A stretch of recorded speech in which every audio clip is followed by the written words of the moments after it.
Truck drivers rejoice. Joel Wagner from Daimler Trucks Perth has all you need to make your job look easier than Tony Modra sitting on blokes' heads taking a Freo specky.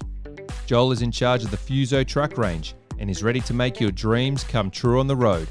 Inquire about the 515 Kansas City cabs, which have been very popular as a ute alternative. The 515 has more tray space and payload than a ute, is drivable on a car license, and has car-like safety features. To top it off, there is a whopping 5-year, 200,000 kilometre warranty, which makes this beast more reliable than paid West Coast Eagles inside 50 free kicks during a Western Derby. So if you're looking to smarten up your transportation, from car licensed light trucks to prime movers, contact Joel at jwagner@daimlertrucksperth.com.au or ask for Joel on 9311 7400. Don't forget to mention the Purple Rain to receive the Purple Love treatment.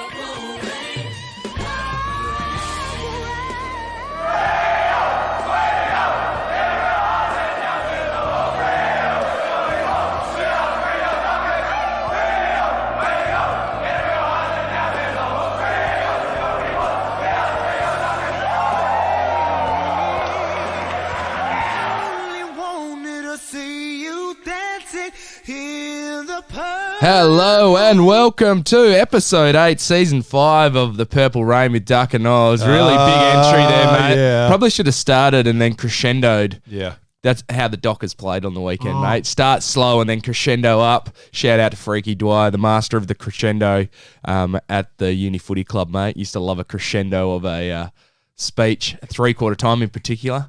Boys, you just got to run your hardest. It was like, whoa! Went from 0 to 20 very quickly. Oz, mate, what a game on the weekend. I watched it with my bro, and even my sister came out and had a little watch of the last last 2 minutes of the game, mate. So she got us over the line. Fairly interesting. Do you think I should put up that video, mate? That my sister videotaped me when Lockie Schultz was kicking the goal. It's fair to say I had zero confidence in him. But Oz, mate, what did you get up to? How did you watch the game, mate? Look, mate, let me just go on here for a little bit. Sometimes we talk about football in a way that it appears that it's more important than life itself. And sometimes we get carried away. But on this occasion, it was a perfect example of what football can actually do to enhance or at least provide a little bit of spark in the lives of its supporters.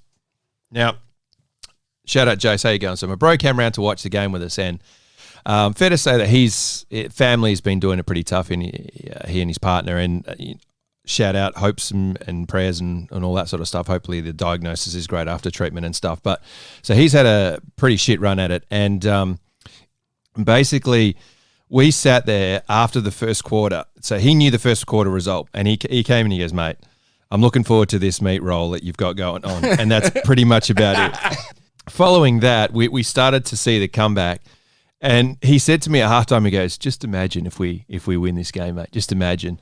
And for the remaining game, the 3 quarters, it was like it was a new lease on life to see that in, obviously for him, but also like we were together to watch it. And you'll always remember certain games in the history of a football club. Yeah. This is going to be one of those games because we were dead in the water.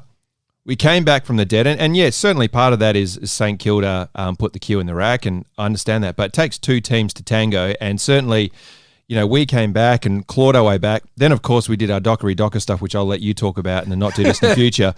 But to see us get over the line and the euphoria of that moment when Lockie Schultz kicks that goal, it's like, yeah, beauty! And it was like everything was cozy. Now, I want to say personally, thank you to the Fremantle Dockers, just obviously the way that they carried themselves. I know the Victorian media is talking about how we need to respect the Victorian players, and not once did any Fremantle player complain, not once did the Fremantle Football Club complain, and not once did any Victorian media outlet actually acknowledge the sacrifice of the Fremantle Football Club in all honesty. And because a couple of players over there have complained, well, not so much complained, but have said it's going to be really hard, all of a sudden we've got to feel this sympathy.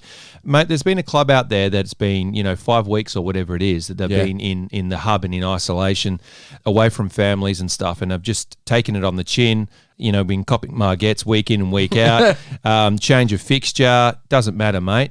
Anywhere, anytime, under J-Lo, I tell you, mate, I am up and about. Oh, mate, what a win. And it just goes to show, and I know, I always hear people talking about how important footy is and stuff like that, how important it is for, to keep the spirits of people up. But when you do think about it, Oz, you can have a having a pretty tough summer. And this is what I used to talk about when I was coaching as well. And you hear, ex-football players, ex-soccer players, ex-professional sports people talk about once they cross the white line, everything, the rest of their life, everything else that's bugging them goes out of their mind. Yeah. But, I mean, even for the fans, you can be really down on your uppers, and there's probably about, there'd be a fair percentage of Dockers fans that are on JobKeeper, on JobSeeker, lost their job, have been really affected by COVID. But for 2 hours on a Saturday or a Sunday at either 10:30 or 4 o'clock in the afternoon, they get to have a bit of respite. And, it's very interesting in terms of, that game, man, like quarter time, I was done. I was like, we just want to be on. We're already on the plane. Like, we're already out of here. But to fight back, unbelievable, mate. And let's get into the GBU because I want to talk about the comeback for a start. Mate, starting off with the good. What a comeback. I mean, you put these things into perspective, Oz. Okay, biggest quarter time deficit we've ever faced. Okay, we got 16-minute quarters, so there's less time to come back from that. I think the Western Derby, Demolition Derby, might have been our biggest comeback ever. That was 42 points halfway through the third quarter. And shout out to, I've forgotten who it was on Twitter who, reminded me of that because I was like, is this the biggest deficit ever? I can't remember us. Like 6 goals down, mate, away from home. Oh, mate. Like we're in the hub for 6 weeks. It's easy for the boys just to give up. It would have been very easy, mate. In the 1 minute, after 1 minute and 8 seconds into the second quarter, Grisham actually misses a pretty easy goal. Yep. Absolutely kicks it, I don't know where, he just absolutely has a stinker. From that time on, we kicked 10 goals to 1, dominate the game, and you think Young had gone down, then Hodor goes down halfway through the second quarter. Young goes down at the end of the first quarter with some syndesmosis, apparently, if you listen to Jared Healy. But look, it was unbelievable in terms of 2 guys on the bench. Cox pulls out late. We've got a really undermanned back line, and everyone just busted a gut and played really well. And it was, it took a village, mate. And when we get into Ducks Donuts, we'll see that as well. It actually takes every player to play well. And look, let's talk about some individuals. Look, Brayshaw backed up from last week. And, like plenty of people have been getting stuck into me in terms of, you wrote him off. But look, let's face facts. He had a pretty average first 4 weeks. Okay, and he's come back really well. What's been the catalyst of that? Fife out of the midfield. So in the second quarter, once Fife went out of the midfield, second half, he got 13 of his 20 touches when Fife went forward. Yep. Last week, Fife doesn't play. He gets 10 coaches' votes, which I actually didn't think he was best on. I thought Mundy was. I thought Mundy was a bit stiff not to get the 10 votes, or at least 1-5. But, mate, the balance of the mids is so important. And I was talking to some Eagles fans on Saturday night because they were talking about, Tim Kelly coming in and how good he is and rah-rah. And I said, but you got to think back, Eagles fans, when you had Mitchell and Pritis, 2 Brownlow medalists in the middle, and that didn't work. And I think as well, the balance of the midfield is actually a lot better with Fife forward and Mundy more in the mids. Yeah. So Mundy, Walters, Brayshaw, I think is our best mix of midfielders. Now, Sarong can go in. Mundy or Brayshaw can go out because you need essentially one stopper, one aggressive stopper, one guy who can clear the ball and got run and speed. And I think Mundy's old head actually, and Mundy seems to play. He goes missing in the forward line a little bit. I know that half forward flank is a little bit of a no man's land, but maybe that idea of probably putting Cherry in that Walters spot potentially, who knows? But I just think that balance of Brayshaw or Sarong in the guts with Walters, with Mundy. Now, Walters killed it. He was best on ground. Got 8 clearances, absolutely killing it, Sonny. But, I think that midfield balance without Fife is actually a lot better. Your thoughts on Fife forward? Yeah, look, I think... Let me just dim this. I just wanted to sneak in the Sonny song, mate. Look, I think Fife forward was a bit of a masterstroke. I actually thought it was because he had either re-injured his hamstring or was a little underdone. Either way, I thought it worked. And I guess the most impressive aspect of the game for me was the resistance to bringing him back into the middle when it looked like the ascendancy obviously was back in St Kilda's hands, so to speak, and then all of a sudden you would go, well, Fife back to the middle, and the commentators were calling for Fife back to the middle, but J-Lo's like, nah, I've got this covered. And the thing is, even on one leg, not saying that he was, but even on one leg, Fife is still a better mark than any defender that's there, and he's so strong in both his legs and upper body that he can actually just fend off. He doesn't always need to fly for marks, and so he's a realistic target. So the deeper he is, the more of a threat he is for me. Yeah, and he was in the goal square, like in the 6-6-6. He was starting in the goal square. I think the thing that people don't realise as well that you can see is that Fife attracts like 3 defenders. Every time Fife's in the forward line, there's 3 defenders going for him, mate. You know, unbelievable. So he's really working hard, and he's doing like, he may not get the ball, but he drags 3 defenders with him. So there's 2 guys that all of a sudden, whether it be a Schultz or a Collier or a Banfield, the little fellas, they can get involved a bit more. He's a gun, isn't or he? Even Tabs, mate. So Fifey, mate, forward, draws so many players. Top gun. Is a top gun, the Maverick, mate, big Fifey. Look, I don't know if have you still got the thing for Hodor? Big Hodor, mate. I thought he was outstanding. This one? Mate, he led the comeback in the second quarter, and you know he had all our score at one stage. I think he kicked 1 goal 2, and we were 1 goal 2 and a rush behind, mate. Probably could have kicked 3 goals nearly as well. They were all quite easy shots, kind of gettable shots. But mate, until he got obviously RIP, and I think Long's going to get at least 4 weeks for that. Yeah, he should do. Did you yell out, "Where are my dragons?" Hodor was probably best on for us at that stage. Yeah. I thought he really turned around. And Rowan Marshall, mate, all this talk about Rowan Marshall, how good is he? Oh, he's the next big thing. Mate, he delivered a big old egg because the Roaring Lobster got on top of him as well. Yep. Now, Roaring Lobster, he was a part of Ducks Donuts in the first quarter. Yep. He ended up after that, he had 14 disposals, 1 goal, 15 hit-outs because he had 1 hit-out in the first quarter, 4 inside 50s and 3 clearances. Oh, boy. And it's weird because when Lob is set in the forward line but then he gets pushed into the ruck, we've seen this. he plays so well. Like if he's in the ruck for the whole time, no good. Essendon. Yeah. Classic example. Exactly. Like, so it's really weird. I Brisbane. mean, there's some questions about whether or not Lloyd Meek comes in this week, but we'll see how it goes. We'll talk about that in listeners' questions. Mate, the back 6, and this back 6 of Hill, Willow, Doodle Dooman, Aish, Ryan, and Hughes. Undermanned, in particular, Luke Ryan killed it, I thought. Absolutely. Like, he was playing on Max King for most of the day. Gives away about 15 centimetres on the bloke. I know Max King probably could have kicked about 4 goals in the first half, probably should have had 6 nearly, but only kicked 1 goal 3. But look, no Cox, no Hamling, no Pearce.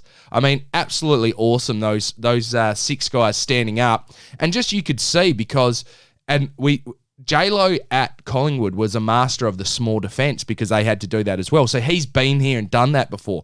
He's so much praise for Luke Ryan. He loves Luke Ryan. You can tell already, big J-Lo. He loves him. Luke Ryan, bit of a rough guy, country Vic bloke, a bit rough around the edges, but I tell you what, he plays his bloody heart out every week. And I thought Ethan Hughes, again, great game. Oh, boy. I thought the one thing that kept, and even Doodle Dooman had a really good game, the one thing that kept happening, which was annoying me, is that Aish kept on being found on Membry, and Membry just took him to the cleaners because Aish isn't really, he's not really a defender, he's a running half-back, and Willow and Hill in particular in the last quarter was really great. Mate, he looks so unfit, but Hill, he is puffing every time he gets the ball. He's taking the big ones in, so, Hill would be good for the run. Willow's going to be good again for the run. So these guys, once they, about 5 or 6 weeks and they get that fitness, mate, they'll be ready to go. I thought Willow came into the game as time progressed, obviously. So he's getting better. I agree with you with Hill, definitely taking the big ones in. Maybe he's just setting himself for this big game that's coming up, mate. Yeah. Mate, lastly, Lockie Schultz, the sergeant. I believe you got a new thing for him, mate. I believe I do, mate. Just put on Hogan's Heroes again, surely. The sergeant, mate, what a great goal. Look, and great tackle in the last quarter as well, that actually the Saints were about to go inside 50 again. Gets a great tackle in. And look, the sergeant, I think he's much maligned. I still don't think that he's in our best 22 when Swiskowski gets into the team. Yep. But very interesting, Oz. I did a deep dive because I heard Jared Healy keeps saying, Schultz is known for his straight kicking. Yeah, he said he's that known for his accurate at least kicking. 3 times. Okay, so this is Schultz. He's kicked 8 goals, 8 for Dockers. Okay.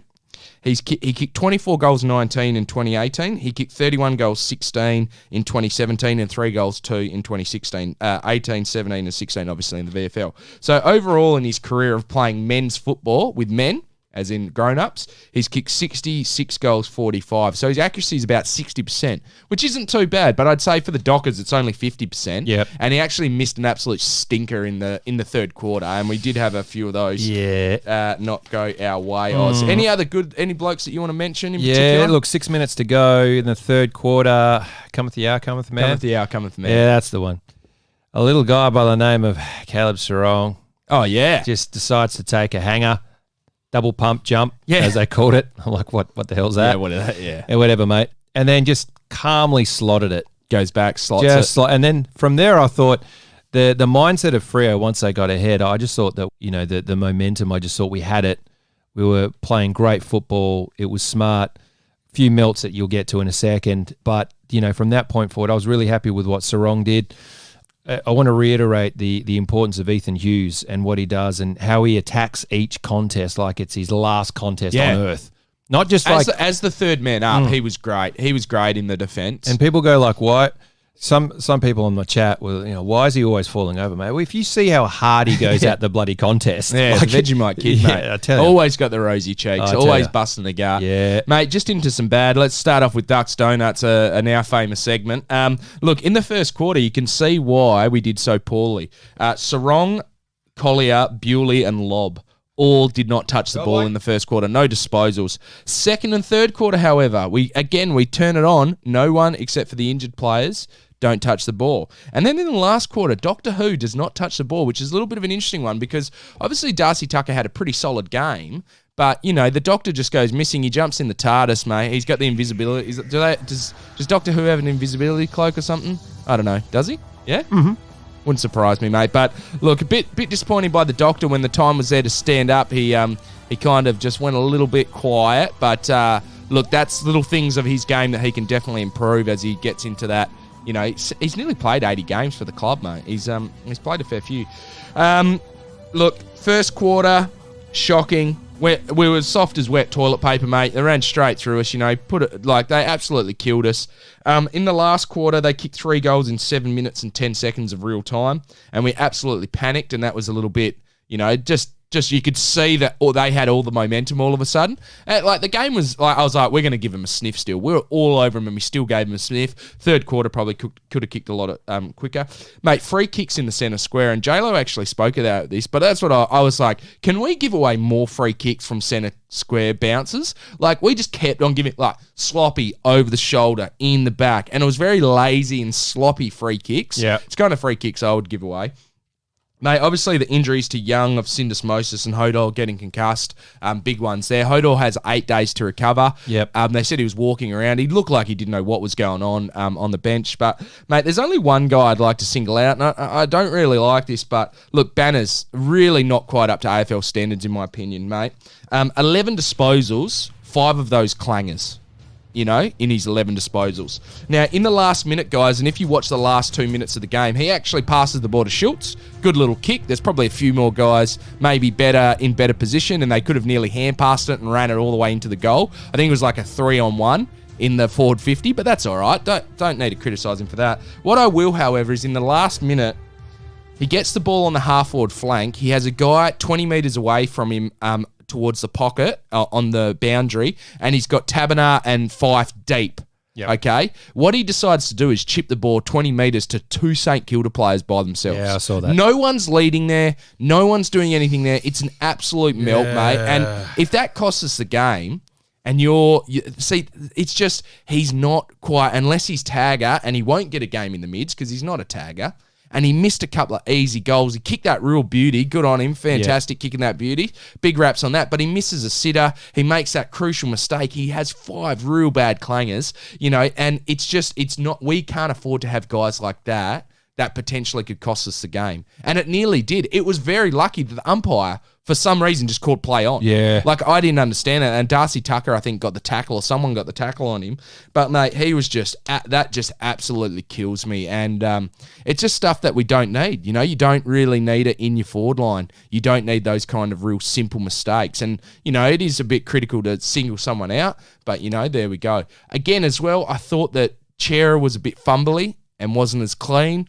Couple of times, you know, gets the ball inside 50. I think his disposal efficiency was right down as well. But look, we're just trying to figure out where he's playing as well. Just quickly into the Dockery. Obviously, Sonny kicking the wrong way at the start of the game absolutely confused me. I was like, why is Wilson in the forward line? And then I thought Wilson kicked it the wrong way. I was like, Wilson has given away a 50 kicking it the wrong way, and then all of a sudden they're in front of goals. Sonny also, the 50-metre penalty. Yeah, I mean, just as a guy who was skipper last week, he needs to him know. and Mundy are standing there on the mark. I'm like, what are you doing, Sonny? Get out of the way. And he's just like, jumping up and down. I'm like, oh my God, this is a melt. Bewley and Tabs kicking great goals on their wrong foot. Yes. Is Tabs right-footed? Is it the Ben Simmons Tabs right-footed, mate? Look, the commentator said right-footed, but if you actually watch him field kicking, he kicks with his left. Yeah. So he's right-left. There's a great song about Tabs that I found somewhere lurking around. I'll play it later about Tabs and taking the pressure down. But look, it's interesting with Tabs because you kind of don't know what you're going to get. But I tell you what you are, you know, in terms of Tabner, what you will definitely get is the amount of Ks that he runs in a game. It's quite impressive. There was a funny piece towards the end there where he was right on the boundary line. The ball came to him and it just took him an eternity to get from hand to foot. And it was just like slow-mo. But it ends up getting, you know, but I thought he played a great game. When he didn't mark it, he brought it to ground. He's very useful. He bobbed up and he didn't disappear for large stretches, which was good. He was always presenting. Yeah. So he seemed to be a little bit freed up that Hogan wasn't there. And then when Lobb went out, Tabs and Fife as the centre-half forward, full forward, is actually a pretty damn good combo, you know, when you think about it. do you think, and this could possibly a question later on, but do you think that Fife forward is a viable option for not only the Derby but moving forward and getting games, precious games into, you know, the young kids as they develop through the mids? I think it is. I know Duff wrote a big article, you know, move Fife forward for Freo's sake. Really good article by our man Duff, and I can't wait to see him on Sunday. Yep. But look, I just really think that Brayshaw, for his development, Fife has to play, and Shlong's development. And we know, even though we're only one game out of the 8, you know, if you look, Oz, all right, if Brayshaw, because Brayshaw as a midfielder is, so you either play Brayshaw forward or midfield, and the gap is way bigger. Yes. And you play Yes. Fife forward or midfield, and Yes. the gap is not as big. Yes. You know, he's still dominant in the forward line. And, you know, it'll be up to Fife and really him taking a, you know, because Fife could potentially win a couple, like maybe one more Brownlow, becomes one of, if he wins 3 Brownlows in the modern era, he's one of the greats. Yep. You know, and he could sacrifice that playing forward. If you think of a forward line, and like I said, with Walters potentially moving out for Chera or someone like Sarong or Darcy Tucker, if you think about a forward line with Tabs, Hogan, Lobb, one of those, like 2 of those 3, Fife, Sonny, and then one other small forward, whether it be Like Schultz, Sturt. whether it be Sturt, mate, those 6 in your forward line. Oh, boy. Plus, like a Schultz, we've seen him, Sukowski, you know, Liam Henry in the future. Mate, if you're looking at a forward line of, all right, what about this front 6? Okay, we'll go Lobb. Yep. Lobb, Hogan. Yep. Okay, because these guys got the most potential. Fife, Yep. they're your 3 tall forwards. Yep. Then you go Sturt as your another smallish half-forward flanker. Henry as a forward pocket. And Sonny. Those 6. Mate, that forward line all of a sudden, plus the guys from the back line coming back in, all we need is that if we can get that big lift again from Brayshaw, and if Chera can come with him, and Sarong, you know, you're looking at 2 years' time with Fife and Sonny, they could actually extend their careers by just playing predominantly forward for the next 3 or 5 years. Yeah. Mate. And then you're looking at the window, and all of a sudden, 3 weeks ago, we're looking at a team and saying, look how many holes, Yeah. to looking at a team and going, oh, hooly dooly. Yeah. You know, we've got a red hot sniff. I think for me, Duck, going back to what you were saying before, one of the most impressive things for mine was understanding where Freo were and where we are now. And I want you to think about, realistically, in the past, under Ross, when would it have been possible for us, once a team got on a run like that, to actually kick the goals to be able to come back and win that game. I think I was still in the Ross mindset of we will not kick 7 goals. Correct. We got no chance of kicking 7 goals. And I'm guilty of that too. Yeah. But clearly Jolo's game plan is not predicated primarily on we have to just not give up the ball on turnover and avoid being scored on it. There's instinct there. There's attacking pressure. Now, I don't want to completely dump on what we had before, because clearly it worked up until we got to the grand final and all that sort of stuff, and we know Ross is the boss. But when you look at this scenario where a team got on a run and was able to take, the opportunities that they had early on, like I just wouldn't have thought in an old Freo style of game plan that we would ever be able to kick that many goals so quickly. Yeah. And because of how we're playing now, there's this belief, this instilled belief that, we can kick, doesn't matter how many goals we're down, we can kick as many goals as we need to. Yeah. As long as we stick to the plan. And clearly J-Lo has got them in that mindset. And that's a credit to him as a rookie coach. Never say die mindset. And we saw it against the Eagles, mate, in that preseason match where they came back 5 goals in about 5 minutes. Now, Oz, mate, before we go to the break, we need to have a big shout out to Craig Hamill. Oh, yeah, here we go. So, guys, we get a message from this guy, Craig, who's a listener. He lives in Scotland. Yeah. I'm like, I see his profile. He's got Scotland. I'm like, mate, is this guy really in Scotland? We start chatting, right? Because he sends us the new profile pic, which is I'm like, mate, this is absolutely getting a million raps. Loving it. Now, Oz, quick question before we talk a little bit more about Craig. Yes. Is this the reverse of the jinx, mate? Have we broken the jinx with the new logo? I think so. I think Craig Hamill needs to take a bow because he's reversed the juju. Now, guys, so I rang up Craig on Friday night, which was his Friday morning, because I was like, oh, mate, can I give you a buzz? And he's like, mate, it's 1 a.m. over here. I was like, oh, well, he actually is in Scotland. Anyway, so had a good chat to him, and we'll have something announced by the end of the week, hopefully. So shout out to Craig. And, guys, if you've got any designs that you need, you've seen what he's done. You've seen the work of the great man. I think he's at what's his handle? At Craig Hamill. At Craig Hamill. It's on our Twitter. I mean our podcast feed. We've left the hashtag on there, or the @ sign on there. So get around and follow him, and hopefully we'll have some big announcements in the near future with the great man. But fantastic stuff, and what an absolute good-looking guys we are, mate, with the guns, mate. That's not Photoshop, that one. But, mate, JT's just quickly said, which one of you is the Brody Grundy wearing the glasses? That was Oz looks a little bit Brody Grundy-like. Yeah. But we both, and good stuff there. But, look, let's go to a break. When we come back, we've got some news about the Derby. Yeah. And we've got the Twos Talk. Yeah, I heard this song the other day by, I can't remember who it was, but it's about tabs. I thought I might just play it. It's quite interesting.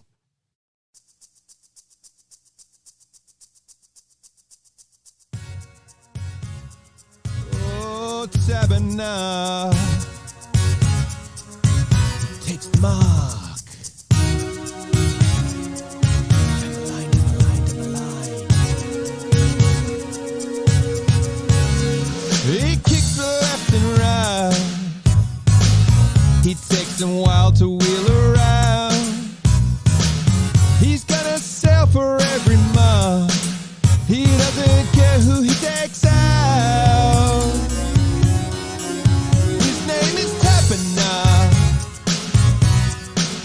He loved together and maybe let you come. He takes those Beckies, but might kick it out in the pulpit. He's a grabber. He's also 3GT, although he's sometimes 1GT. He takes some time to run around, but he's got the best 3K time.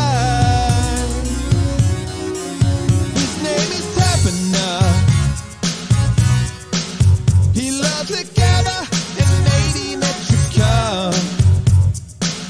He takes those Beckies, but might kick it out in the pool, but he's a grabber.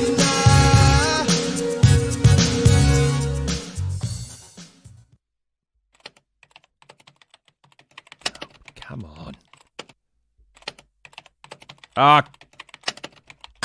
Come on, Duck. Have you ever had problems with computers, mate? Look, Every day of my life, mate, is a problem with the computer. well, you know what, mate?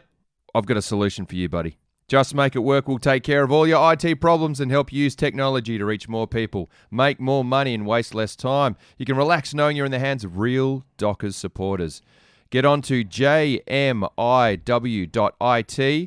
call or email and mention the Purple Rain for 20% off your first project with Just Make It Work, Duck. I suggest you get around it. Welcome back to episode 8, season 5 of the Purple Rain. Now, guys, what a song by Oz. Oz, who's doing the background vocals on that? Well, I just karaoke'd it. Just karaoke. Yeah, Mate, that was person. unbelievable. Oh my God. That's really, really good, Oz. That was so much fun to do. So you sent me that song, Yeah. and I listened to like the first 10 seconds, and I was like, I thought it was just one of your instrumentals. I was like, oh, yeah, this is cool. And just stopped listening. And then it's like, because I had it on my computer, I was like, all right, that's it. And then that, mate, that is absolutely awesome. The 1G, he's 3GT or 1GT, and he likes playing at the Gabba or Metricon. That's probably the two. The lyrics there, mate, unbelievable. Taking an age to wheel around. Yeah. Did you mention him leading to the pocket all the time? He loves it in the pocket. Mate, what? I mean, guys, if you didn't listen to that, if you skipped over just then, go back about 2 minutes and listen to that full song. And Oz, I'm putting the challenge to you that you put another song out there. Oh, come on now. You've got to do one next year. But, mate, we've got to put that on. That's got to go up on our Instagram. We're going to tag Matty Taberner in it because that's a great song. That's nearly as good as the Stephen Hill song, the rap song. Hey, guys, just before we get into Two's Talk with Oz, look, just a quick announcement from our CEO, Simon Garlick, saying that if you were a platinum or silver pledge member for the Freo Forever, you will get access to register 4 tickets for the Derby on Wednesday, I believe is the case. So if you did the righty and registered and donated some money and you'll have access to the tickets on Wednesday. Of course, we've got only 30,000 people going. I hope against all hope, Oz, that there are 0 Eagles fans. I don't want to see a single Eagle fan there. Oh, now, we will though. up in the media box, obviously. But, Well, here's a question. yeah. Do we actually get to go to the media book? Because there's obviously more important people in the media than what. Well, than no, us. but this is the thing, Oz, is that I assume that I'll have to give Luke a ring. I assume we won't be allowed down in the change that's rooms. correct, yep. And I assume we won't be allowed with the media team because they're also segregated. Correct. So maybe we'll talk to Bretto. Maybe we'll sit up the top with Bretto. Yeah. I assume so. Oh, that'd be good. Yeah. Bretto. Me, you, Bretto, Duff, Haggers, quarters, other quarters, not the good quarters. He has written a couple of good articles lately. I'll give him that. A couple of good ones. Oh, speaking of articles, this was sent to me, Duck. 9 things we learned. New look Saints, same old problems. This is written, again, we talk about the Victoria media bias. Brett Ratton St Kilda has changed, but not enough to convince the doubters, plus more round 6 lessons. Now, this is an article on the Freo St Kilda game. There's 1, 2, 3. There's obviously 6 points that they talk about there.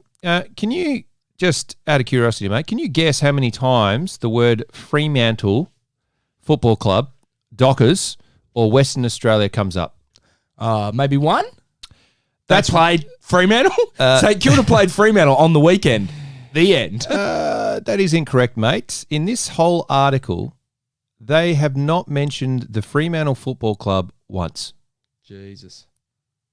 I'm just putting it out there. Mate, this is why we're here. This is why we're here because you look. I mean, someone just I saw on Twitter just before they had the West even had the old West Australian back page 2 Eagles players.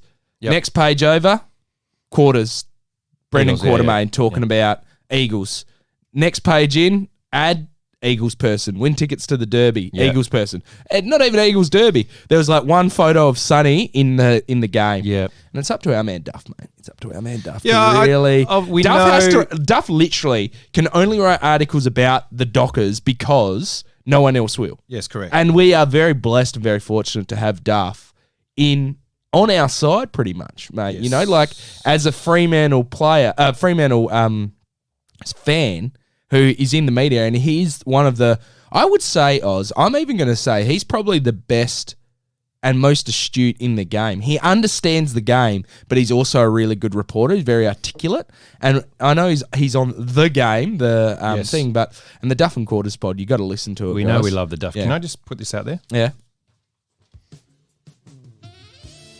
Duff, it's time to take on the mantle as the careless whisper of the West Australian. Get in their ears. Did you hear about Sonny? Did you hear about Sonny? What about Dabna? In the meetings, mate, the editors' meetings. Yeah. Mate, we need more doggers. But, I mean, the truth is, Oz, which is pretty, I mean, like, just talking to the missus when, so, obviously she works at her old man's restaurant, Bellissimo in Claremont, go in there for best Italian food in all of the western suburbs, probably if not WA. But she says, look, when are the Eagles playing? Like, when the Eagles play, their business gets hurt because people, I mean, it is western suburbs as well, probably more Eagles territory. Yeah. But, you know, when the Dockers are playing, it doesn't even really matter. It doesn't impact the restaurant whatsoever. But when the Eagles play on a Saturday night, Saturday night is quiet. If the Eagles play on a Saturday at lunchtime, Saturday's quiet, you know what I mean? So, or a Friday night or a Thursday night, it actually really impacts on the amount of people going out. But with the Dockers, it's like, Dockers are playing? Yeah, Go it's Dockies. Interesting, isn't it? It's my missus' favourite thing. Go Dockies. She loves it. She loves the Dockies, mate. Oh, mate. Mate, she's yet to watch them lose. No, she watched them lose once, one derby. Okay. That's it. But I think she's about 4-1. Good luck, That's charm. pretty good. Yeah, unbelievable. Anyway, else, let's get into Twos Talk. The Peel Thunder. Peel Thunder Talk / Twos Talk with Simon Eastor. Now, Freo completed their final game, their final hit out in the twos versus Gold Coast. Now, if you can remember, Duck, the first time we actually played Gold Coast, I think we played them several times, but we got absolutely flogged. But on this case, we actually held our own, mate. It was pretty good. Gold Coast did end up winning the free-flowing contest 12-11, 83 to 11-4, 70 in a 16v16 contest. But I tell you what, we're getting better with every game. And again, we just talk about how important this hub has been for our development, mate. Thank you very much. Now, let's talk about a few things here. Number one, Michael Frederick. Now, just putting it out there, Michael Frederick kicked 3 goals, Duck. What? And he has been not only hungry and diligent to learn, but he is being talked about as being a possible debut by the end of the season. His role so far has been that high half forward and on the wing, and he's building to that capacity. So lick your lips for Michael Frederick, mate, because I tell you, everyone. Mate, and I tell you what, the fans got around him hard against Carlton. Very hard. He's going to be a new cult figure. Yeah, absolutely. Freddie. Lock it in. Now, Cam McCarthy back to form. They were talking about his ball use. Obviously, we know his kicking is elite, but also his run is coming back to form, which is great to see from Camac. So who knows how far away he is from coming back into the side. You never know. Valente, people asking about how Valente has gone. Certainly the word out of Fremantle in that game was that he's very effective, and his leadership and particularly his use of his body around the contest was sorely missed in previous campaigns, I suppose you could say, because he didn't play a lot of football last year, but he's certainly coming on quickly. So that's good to see, and obviously helps our organisation. I mean, for Valente, it is pretty much his first season, because last season he was out the whole year. Yes. He had really bad groin problems. They had to pretty much teach him how to run differently. Yes. Because the way he was running was impacting on his groin, and a bit of old school osteitis pubis, yes. which remember when that used to get everyone, yes. mate? Now it's the syndesmosis. Oh, boy. And they just come in, mate. I think it's just the words, mate.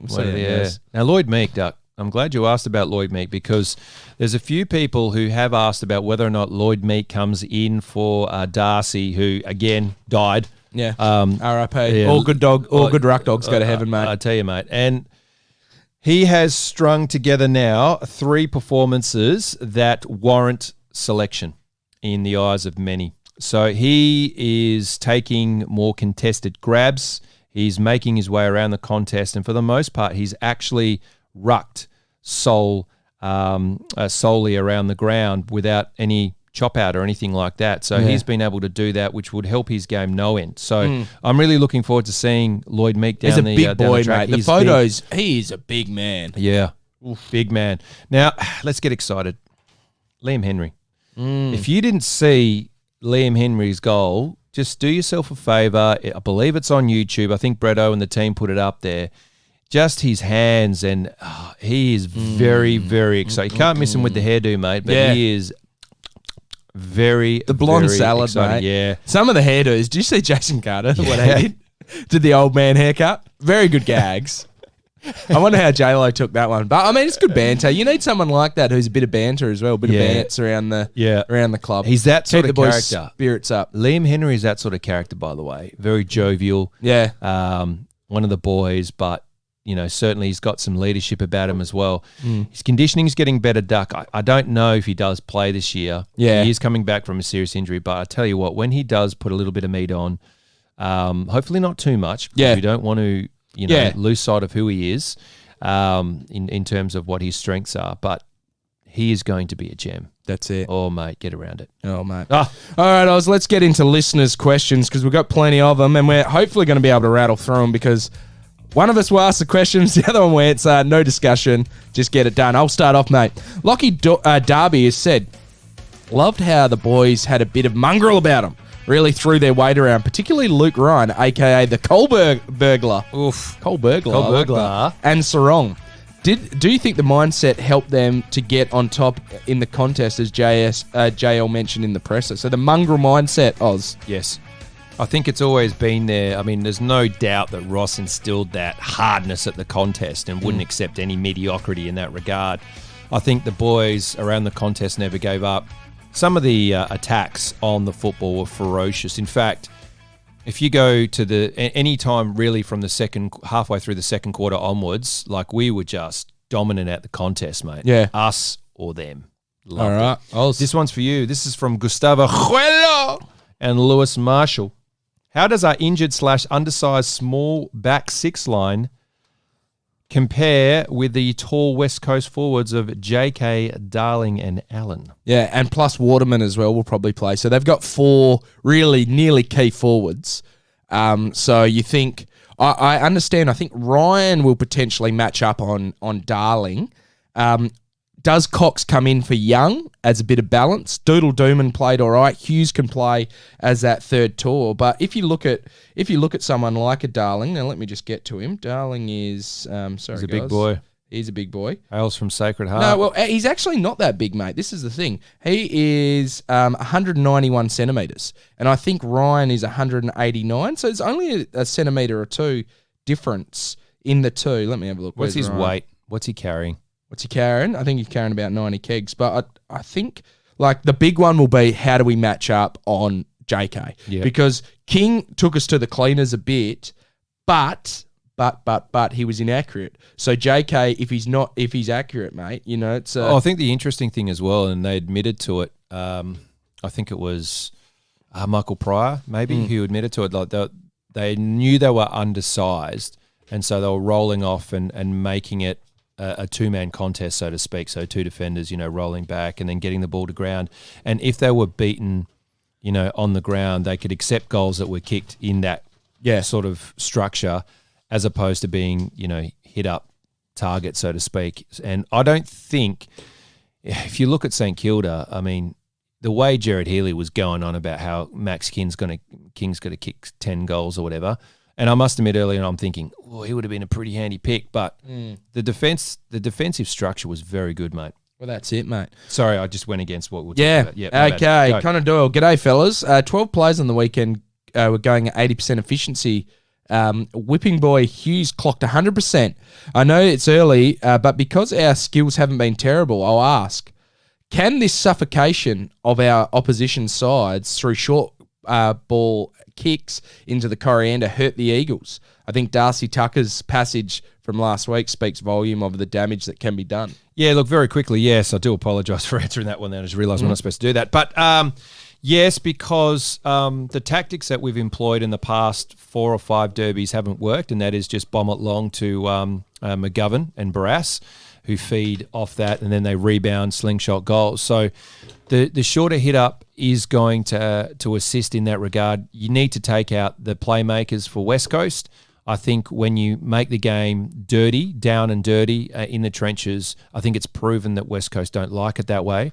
They like a free-flowing game of football that involves skill, that doesn't involve necessarily hardness. Not saying that their players are soft, but they definitely don't fare as well when it's tight and hard. Yep. This is for you.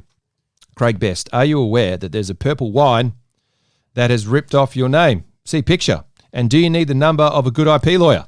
Mate, the Purple Rain, there's a Purple Rain wine, and I've been meaning to get in contact with them for a sponsorship deal because I think it's a match made in heaven. I think it's an organic purple wine. Oh, boy. So, Margaret River? Yeah, I think Margaret River. Okay. So need to get in contact. Now, can I ask you this one because I missed another one? So this is back to back. You don't mind? This is from Sean Warren. Shout out Warnie. How you going? Does Doodle Dooman play every week? He's rarely beaten. I think Doodle Dooman previous. I didn't think I think he should have got dropped because he's fumbly, two-touch player. You can't have that in backline. But he actually showed a bit of nous on the weekend, and he was solid when he isn't fumbling, he's got a bit of confidence about him. The problem with Doodle Dooman that my brother pointed out, which is very true, he's not a very good tackler. And people can go through him. He's very skinny. He hasn't got much weight on him. That's why we call him the Doodle, the skinny Doodle Dooman. But, mate, he needs a bit more bulk on him and stick tackles. He actually needs to learn how to tackle properly. He just puts his arm, people break through him all the time. Watch a little bit closer next time. Okay. Good pick up by my bro Sticks. Next one for you, Leonie Turner. So happy I made my platinum pledge and will be going to the Derby. How do you rate our chances in the Derby, Oz? Leonie, shout out. Great to hear that you are a platinum member. Given the last two games, I think we are a better chance than what I probably would have given them credit for prior to, especially the last game. I think it's still going to be very tough. And for me, it honestly depends on what the weather's going to do. I think, for me, it depends on the weather. I think if it's a little bit drizzly or whatever, and if it's not, perfect conditions for football, I think that gives us the advantage. It'll be very interesting. But I do think West Coast at the moment, I would probably, as much as I hate to say this, I would probably still say that, Yeah, forecast at the moment, 20% chance of shower in the morning. And we know that the game's in the afternoon. Also, Dockers are paying $3.35, West Coast $1.31. So the bookies, I think it's about 3-goal handicap they're giving the Dockers. Yeah, that's probably about right. All right, your go, mate. Yeah, it is you. Ian Rundle. If it's true that half the coaching staff are having a break, then it begs the question, are we missing their input and should they come back after COVID? Oh, and will Meek and Connor Blakely come in this week? Meek potentially, yep. And Connor Blakely, I would actually say Cox probably comes in just for the matchup to play on JK. That's what I was meant to say when we did the first question. But look, Cox on JK, that's a pretty solid matchup for us. Meek, yes, if Darcy doesn't get up, I'd love to see Meek play. I think Lob can't go against Nat Nui. Nat Nui would dominate him. Meek, I think, might be able to. And you've got to have two players because if you get Lob against Allen as their backup ruckman, mate, you're on fire there. What was the first part of the question? Coaching staff. I'm not sure if they've dropped anyone. I haven't heard anything about guys. I know Josh Carr's still there, and I know we'll have to have less coaches, but look, it'll be interesting to see once J-Lo is able to get the staff that he wants around him. I know he's able to get Josh Carr, but all the other staff members see how it goes. There might be some changes. There might not, and he's going to have a year to have a look at him as well. All right, this one's for you. Henry Crickchilly. Great win on the weekend.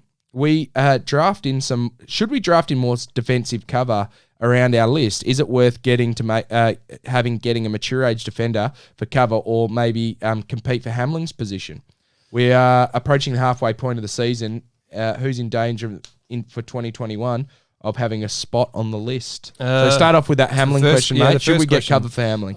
Look, the problem being is that you can't predict this many injuries early on. I don't think any team would have foreseen an entire back line absolutely decimated by injury. I didn't even mention Logue in my back sixing, but Logue as well. Yeah. Logue, Hamling, Pierce, Cox. Mate, no one's going to predict that. 4 key defenders out. Yeah. And it's like and I know I shouldn't be talking over you, but it's like the GM who was at the Colts, who they said, why don't you have a backup for Peyton Manning? Like, what's the deal? Why have you got this guy's on pretty much? He goes, mate, because if Peyton Manning goes down, we're not going to win. So what's the point of paying someone money? Because our team's built around this one guy. Yep. You can't predict having 4 injuries to 4 key defenders. You can't predict that. No, you can't. Second part to that question was? Who's in danger of losing their position in 2021? Probably one of the small forwards. We got a lot of small forwards. Interesting. This is from Dwight Keller. Amazing comeback win on the weekend. Big question. How many more injuries can we handle before it's all too much? Injury list growing quicker than our young guys' confidence, and that's saying something. Let's hope we can get back to WA and get some guys back in the team. It's been a horror show, but we are showing great resilience, winning with a half squad. Yeah, very interesting that St Kilda had 2 guys on the injury list and we had about 15, I think it was, or 9. Look, we've still got plenty of growth. The guys like Tobe Watson, Valente, North even, Meek, what's his name? Fredericks. You know, we've got guys, Blakely, didn't even mention him, that can all come into the side and still, I mean, we joked with Bretto that he'd might have to lace him up next week after we had those 2 injuries in the first quarter and a half. But yeah, look, we can't, I mean, no team can deal with that many injuries, but that makes the win on the weekend even more special, you know, to be honest, it does. David D'Souza. How does our defence look this weekend, lads? The team teams have seen how we play short down back now. Will there be any changes based on form? Do we swap out Doodle for Cox? And was Michael the Big Show Walters best on ground for both teams? Look, I think it's going to be interesting to see who's fit and available. I think that pretty much determines who we're going to play. I think if we had the option of playing Logan Cox, we would. Forward of centre is an interesting conundrum because I still think we're better off playing 5 forward at this stage. Let's see what the Kiddlywinks can do. I know it's coming up very soon, Duck, but I've been impressed with Brayshaw in particular in the last 2 games. And one of the things that I said was, look, I'm really concerned where he was at pick 2. And, you know, he really wasn't showing the growth that's required, and maybe it's the fact that it has taken an injury to Fife to actually see what he's capable of in the position that he's suited to play. And one of the things we know about J-Lo, he's stated on several occasions he'd rather play players in the position in which they're suited. Yeah. He doesn't want to move them around. Now, this is one thing that we know about Connor. I don't think Connor is going to be at all anywhere off half-back. I think that he's slated to play in the middle. And if he's good enough to play there, and if he is ahead of the other players, he will. But as it stands right now, the belief is he's probably not as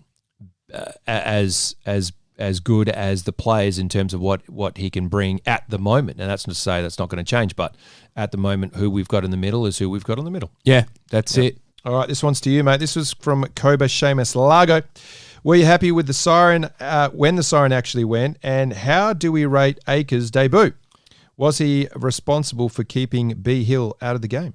I don't know if he was. I think it was just St Kilda dropped off a bit and they didn't use him and look for him. And we know Bradley can have the odd game like that where if the team's not up and about, he probably need to push back a bit more. But Akers was solid in the first half, mate. Then he kind of drifted out of the game a bit, got a bit knackered. But that's fair dugs coming off a big injury. 2 big injuries, actually, 2 muscle injuries. So, look, I thought Akers was solid. Definitely a handy pickup in terms of how he went compared to Hill. I was very glad when the siren went, mate. This one's for you, mate. Sandra Down. Would I be objectifying J-Lo if I started calling him the Silver Fox? Also, what is the one change in our team, likely in our team, and one change you dislike in our team since J-Lo started coaching? Good question. Objectifying J-Lo. Silver Fox, mate. Wiley. Got the silvers. Yeah, look, no, I think he's a very good-looking man. We've seen him in person, Duck, and I think, he's fine. Going to the... What's the thing you like and don't like? What I like is having Brayshaw in the middle. Yep. Particularly in key parts of the game, seeing what we've got there. I like seeing Sarong being brought in. I think it's great. I also loved Young being brought in and trusting him. And it's unfortunate that, from that perspective, I thought, he really did. And, when he rolled his ankle, that wasn't great. But, I thought he provided the kick that we needed exiting D50, and he was hitting targets. And, look, let's hope he gets up, but I don't know. But as we know with J-Lo, mate, what he is going to do is he's going to get loud. I can tell you that much, mate. All right, next one's from me. Adam Cuvas. Just call me Jeff because you butchered my last name before. Anyway, I digress. Do you still, I think it was Oz or Duck, that said they didn't rate Schultz at all, and your comments about Brayshaw about he was no good. Mind you, that third-year player, what third-year player is covering it up right now? And are you willing to eat your words? Well, mate, we talked about this last week. Yeah, he's right in terms of the third-year players. They're not that great. That draft is struggling a bit, and a little bit of a backward step for a few of the boys. But look, I was super impressed by Brayshaw again, but it came down to where he's playing. He's got to play in the midfield. The other thing is Schultz. Mate, he's played one game and he still made a number of mistakes. He still missed some easy goals. The one that he soccered through, he literally looked like he was going to rush it through, and he forgot that he could just soccer it. I think Switkowski is a little bit better than him. But again, it's these guys, these small forwards that aren't actually goal kickers. You know what I mean? I think, yes, being a pressure forward is quite easy in terms of, but a natural nous for goals and wanting to kick goals and being front and centre and doing all the right things, I think are very important. That's where I think Liam Henry will be a lot better than both Schultz, Switkowski, Collier, Matera, all those guys. Yeah. Because you give up a little bit of pressure, but you have that goal sense now, and that's what we need more than anything, I think, in the forward line when you see that. But, in the first quarter, Schultz, Collier, and Banfield were absolutely terrible.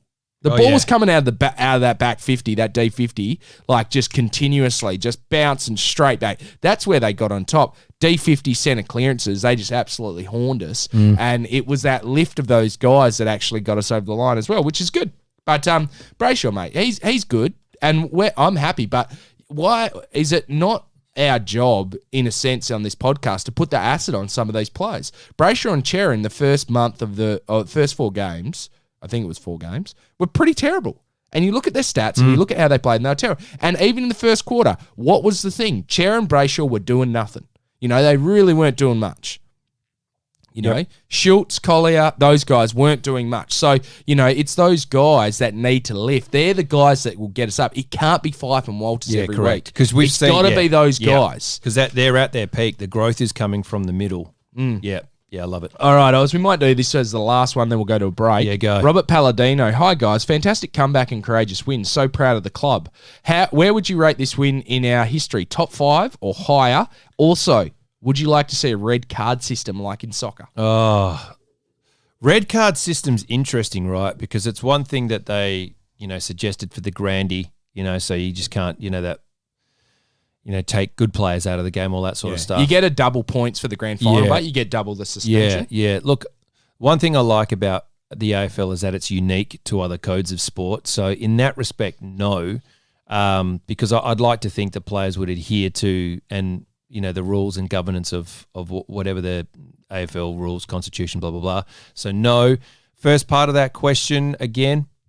Was that in our top 5 wins? It's got to be close. I mean, I'll remember that game more for where I was and who I was with and what it meant to us at the time.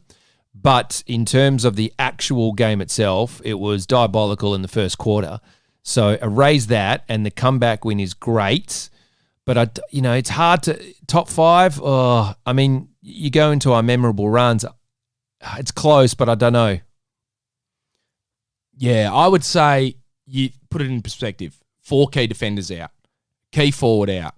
Captain coming back off a hamstring. 2 injuries in the first quarter and a half. So down to 2 on the bench. Down by 7 goals or 6 goals. 7 goals pretty much halfway through, at the start of the second quarter.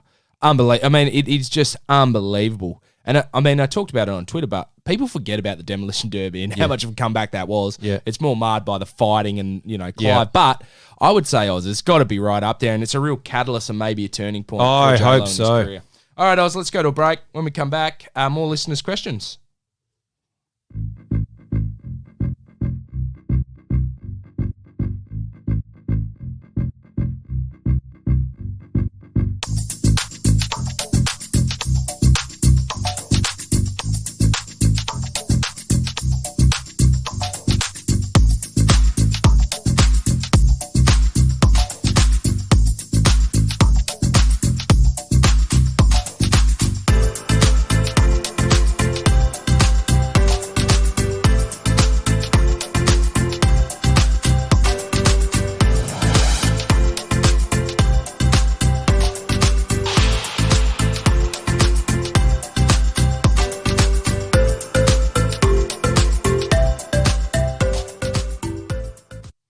Welcome back to episode 8, season 5 of the Purple Rain with Duck and Oz. We're back on the listeners' questions. Rain. And Oz, I believe you're up, mate. I am, mate. I love this song.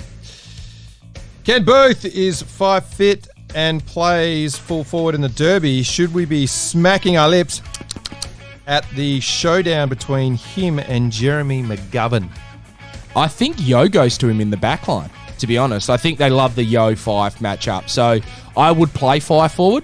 And, I would say Yo goes to him. But, I guess if you've got Tabs, Lobs and Fife in the forward line and maybe Sturt comes back in, who knows, mate? Who knows?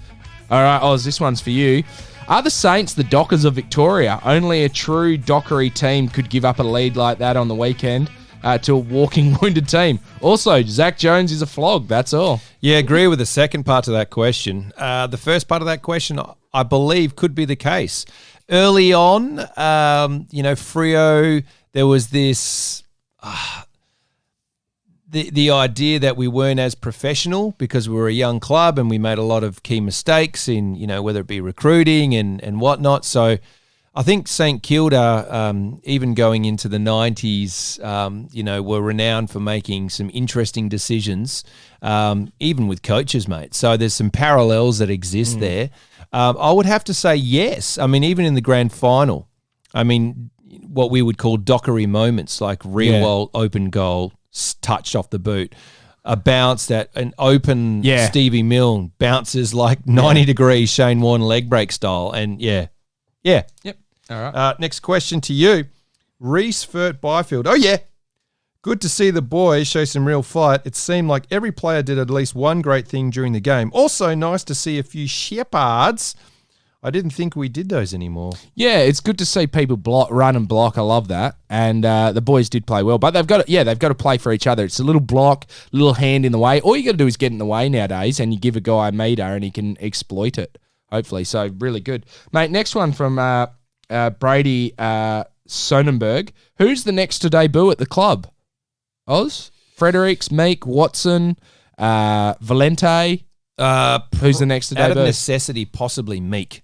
If it was no injuries, possibly Fredericks, I would say. Yeah. Yep. Nice. Next one from me. This is from Bundy Williams. Shout out, Bundy. How you going, mate?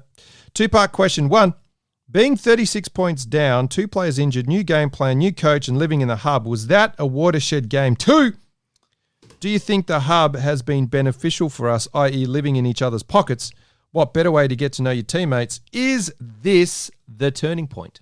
Yeah, I think it is. I think it really is a turning point. The hub has brought the team together. J-Lo spoke about it, how much he loved being around the boys. It's 6 weeks of just intensive being around each other. If you look at the videos, they're all happy. They all get on with each other. There's only about 3 or 4 blokes who have got kids. I think it's Wilson, Sonny, Duman, and Mundy. That's it. 4 guys who have got kids. Mundy, I think, was pretty happy. He's got 3 kids that are like, those kids are maniacs. We've seen them, mate. Oh, and J-Lo, of course, who's got some older kids, of course. But look, it's all those guys and all the rest are just young blokes that are just keen to get around it. Happy boys. Yep. You saw them, they're playing video games. They're just loving life, So I really think that this could be a big thing that instills some really quick growth in the team and some quick bonding and going away for that period of time. And maybe they might think about it over the preseason. Go away somewhere now for 5 weeks, 4 weeks, camp, extended camp, long time with each other, have a bit of fun, enjoy each other's company, have a couple of nights out. They always talk about it, the British soccer teams and players that I listen to, they always talk about going to Spain, going to Magaluf, things like that, and how much that brought the team together a fair bit, and you get funny stories out of it, and, blokes start to like it. So, very good. Macca, is it time to shoot Bambi by trading Fife? Oh, talked about this before.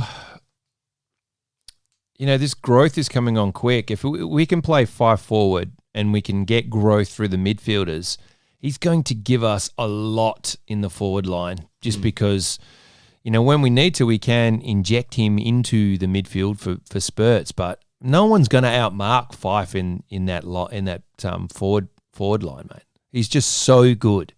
Got to say no at this stage, although I have mentioned it before. All right, here we go. Frank Cooper Dixon.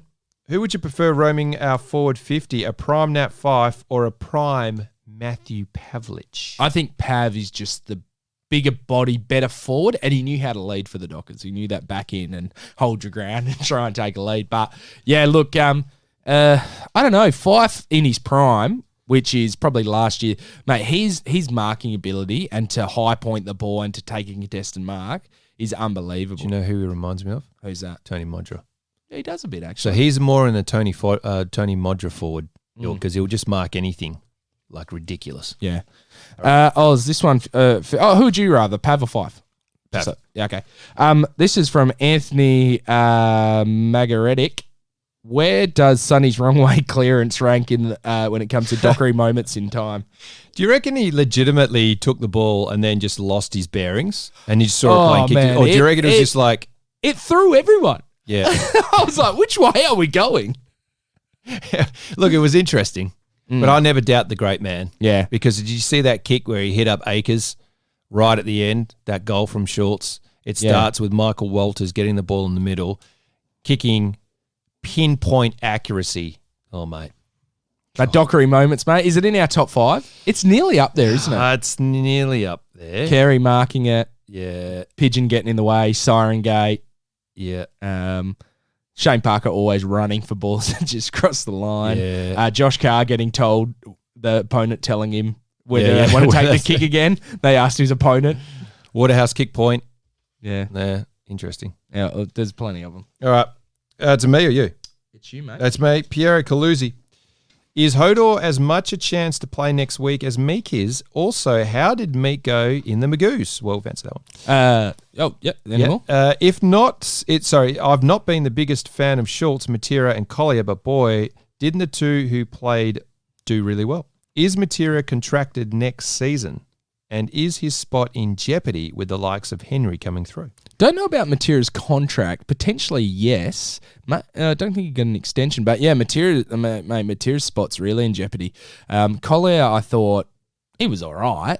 He wasn't anything special. Like, he did all right in that last quarter, He had put in a couple of efforts. 3 critical kicks that ended up in goals. Yeah, Schultz, he's solid. I think Switkowski's actually above Matera now once he gets back, but who knows how long Swit is out for.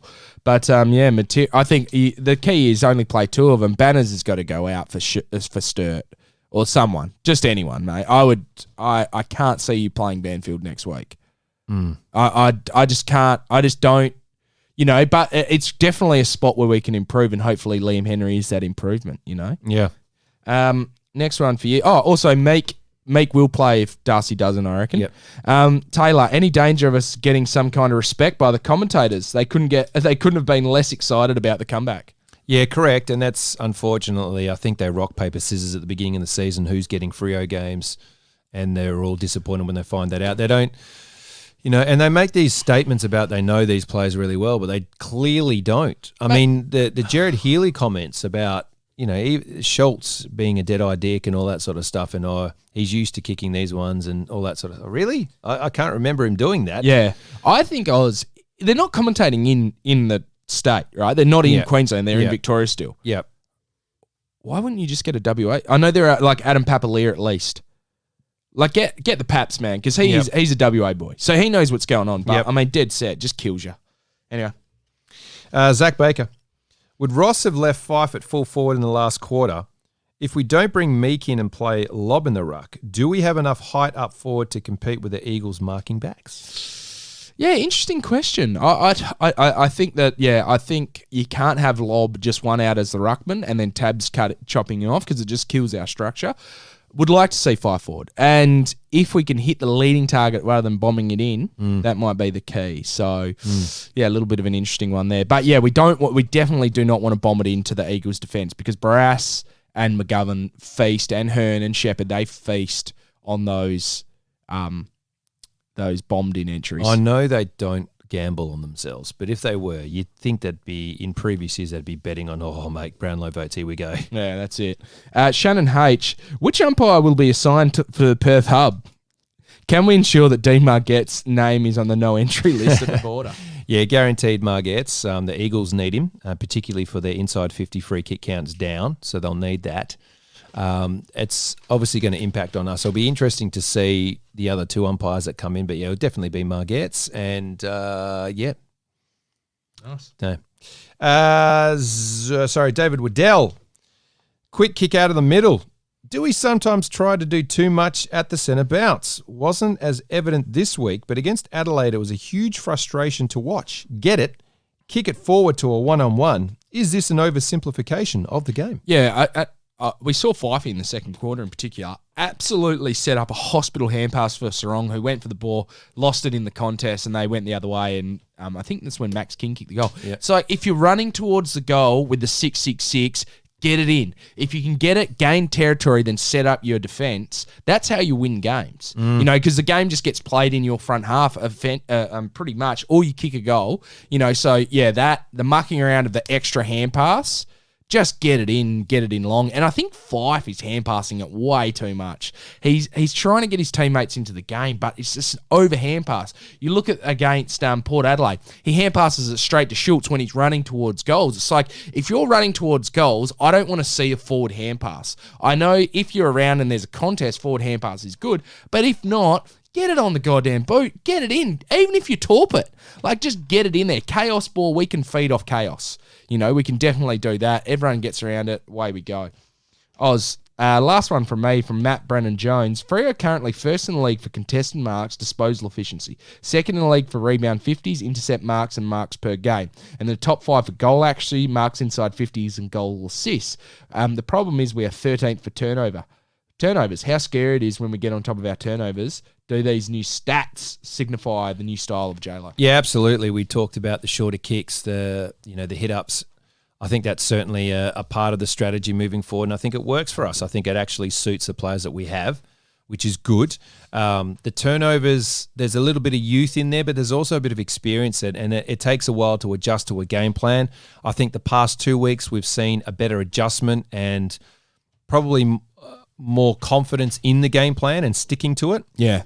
Hence the reason why we've won those 2 games. And I think if we actually stick to... I trust J-Lo's game plan. I trust the way he sees the game and he reads what's going to happen if we do X, Y, and Z. And I believe if we can just have that confidence in what he's trying to instill, then it will come to fruition on the field. So I think, yeah, absolutely we're seeing the benefits of that as a result of the hub.